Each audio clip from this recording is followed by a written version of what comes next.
Hello everyone and welcome back to the Star Fox Assault playthrough. I apologise for the wait for this. I know it has been long and hard, but I explained why in the update video why it's taken me so long to get back to this. But so let's just get back into this game. Now last time Pigma stole the memory core, I think it was, from an aproid, and we took down, and we need it to identify their weakness so we can destroy them. So we've come here to the Scargasso space zone to find Pigma. Now unfortunately this is where Starwolf is based, and for some reason Fox decided that he would come here for refuge because in the previous I'm going to say previous game because I'm trying to disregard Star Fox Adventures as a plot in the Star Fox universe. In the previous game, Pigma was chummy with Wolf. Yeah, he was part of the original Star Wolf team. Even if we pound him, this is going to become a war of attrition. This is actually one of my favourite levels in the entire game. I just find it really fun, and the music has a lot to do with this. We'll get into one of the best tracks in the entire game about halfway through this video. But like, it has a really nice remix. Be careful, Fox. And that, I was quite there for you shippers who like seeing the Fox Crystal stuff. There's a little bit more of it as you go through the game, I've noticed. So what you have to do here is basically, you're not destroying any aproids. Actually, this is probably the only mission in the entire... Yeah, it's the only mission in the entire game where you don't fight any aproids, and they don't have any bearing on any any bearing on the objectives of the mission. So in this, we're literally just taking control of the criminal's hideout. Now, obviously, our teammate for this is Slippy.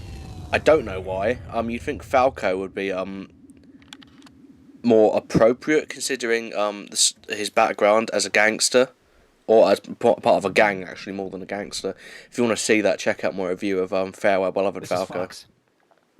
But we're given Slippy, and Falco, you don't actually get to use Falco for any ground mission in the entire game. You only use Slippy and Crystal. Crystal's a bit more useful. Well, they're not. Okay, none of them are useful. But Crystal makes a little bit more sense considering the mission we get to use her on. So it is, as Fox said, it is basically just a war of attrition. All you're doing is, it's kind of, you're just surviving the waves of enemies until you destroy the gates, really. So you just got to go around. Don't waste your time killing the enemies like I'm doing here, because they will just keep spawning. You can't beat them. In a war of attrition, you will lose. This kind of place is kind of unique in the game, actually, because it's the only space station you go to, or that you get to walk inside. And I don't know if we're going to see in Star Fox Zero. From what I've seen of Star Fox Zero, we're going to get to walk about in places like that. I'd like to see more space stations in Star Fox gameplay, really. That'd just be kind of awesome.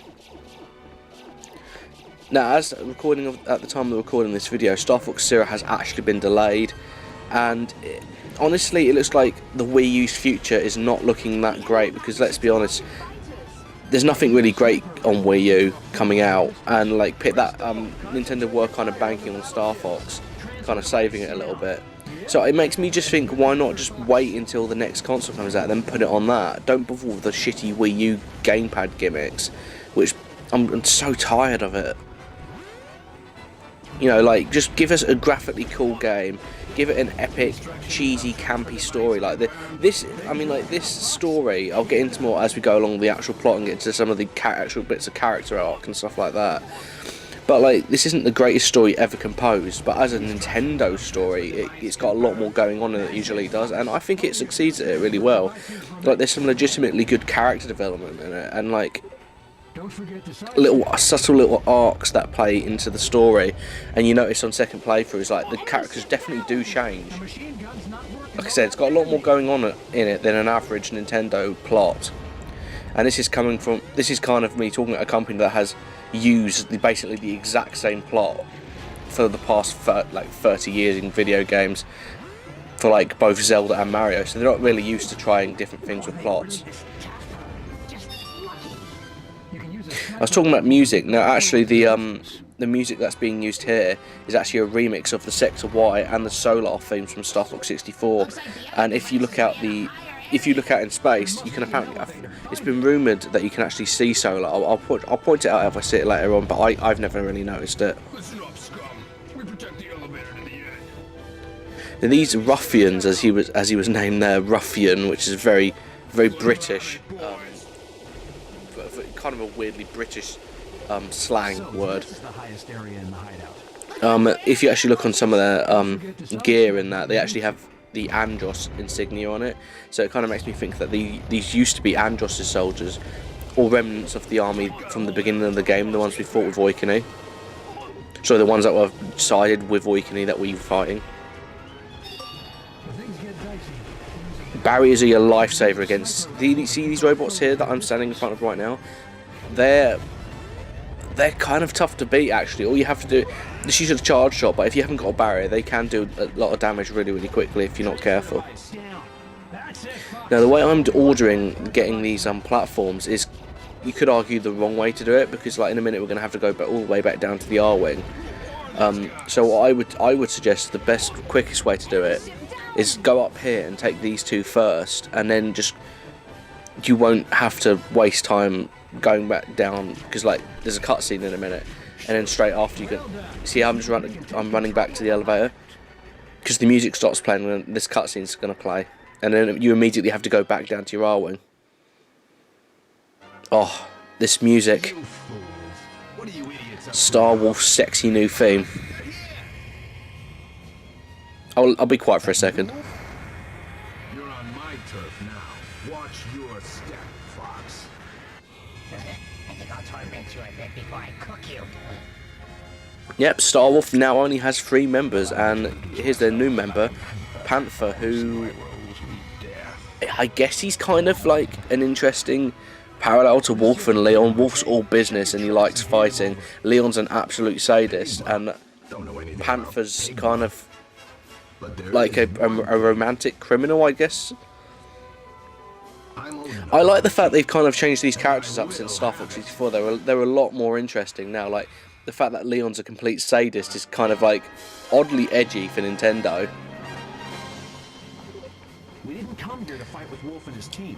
I prefer Wolf's voice in this compared to the Star Fox 64 one. As much as I love the campness of like the Star Fox 64 one, I just think his voice just sounds so much more intimidating now.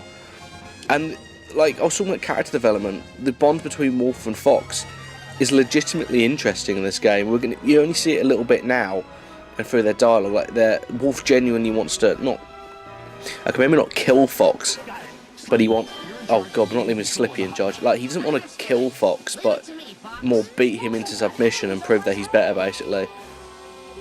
Not so much a enemy, more of a rival now. Kind of like a more of extreme Falco. Now the other element to this mission, which I didn't talk about, was the space battle outside. What you had to do was, there's the orange meter in the top left, and you had to kind of venture outside every so often to make sure that the space battle didn't get out of hand, because if it did, the mission would end. And I'm cutting it a little bit fine there, but I kind of did the mission so quickly I didn't need to worry about it. Now an annoying thing about fighting Star Wolf at this point is that you only do it once, but like it's quite hard to whittle their health down, so I would suggest just keep using charge shots. It's also helpful to take out these other enemy ships out here, because as you notice they get pot shots on you, and it can be a little bit frustrating, so I would recommend taking them out. And if you start running out of health, you see these robots on the moon there, they will leave health either for you or for your R-wing. Either way it's helpful. I haven't bothered getting the S-flags on here, but the S-flags are mainly outside on some random asteroids, which is kind of annoying. But, you know, if you want to get them, I'd recommend using a guide for them. It's too much hassle to bother getting them for me, honestly. See what I mean by them getting pot shots? And sometimes, because of the they kind of get saved sometimes by so like if you hit, basically like they have all the same skills as you, but like I feel sometimes it's a little bit unfair. I'm trying to think of the term. Invincibility frames, I guess you'd call it.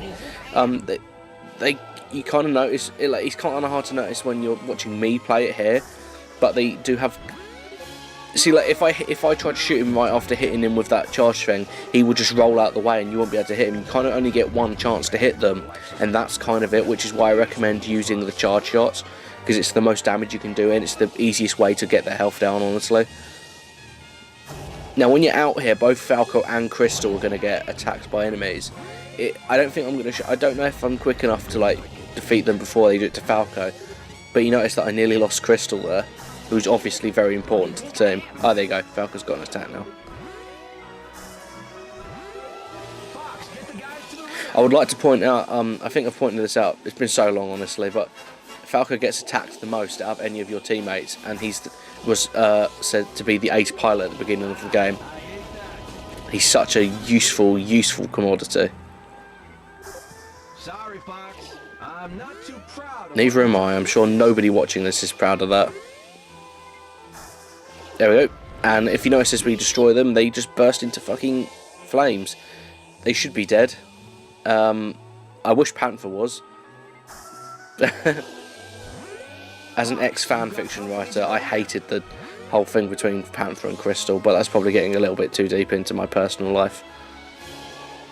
I might get into that later if people are really interested. If you want to hear me talk about that, leave it in the comment section. And that's the end of the mission. I kind of enjoy this one. It's short and sweet. There's a lot of action. There's genuinely like great music, and there's just lots of cool stuff going on. So I genuinely enjoy this one. Come on, Wolf. Enough of this. Just hand over Pigma already. Pigma's no longer part of Star Wolf. I think this is filled in the manga adaptation or the comics of Star Fox 64 that he boots Andrew out for being annoying, and he boots Pigma out for being greedy. Words do you no justice. I am Panther Colosso. You sickened me. Huh? Who's this idiot? Okay, I genuinely like that line from Panther. That is genuinely funny. Look, just tell us where Pigma is.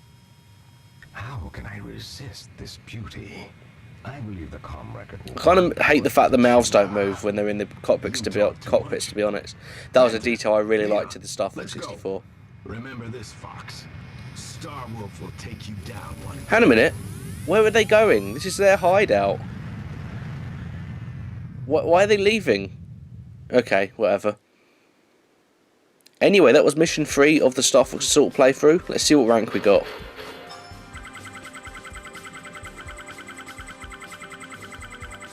All ships are home. Yeah, didn't get any medal. I'll see you next time for Fuchina.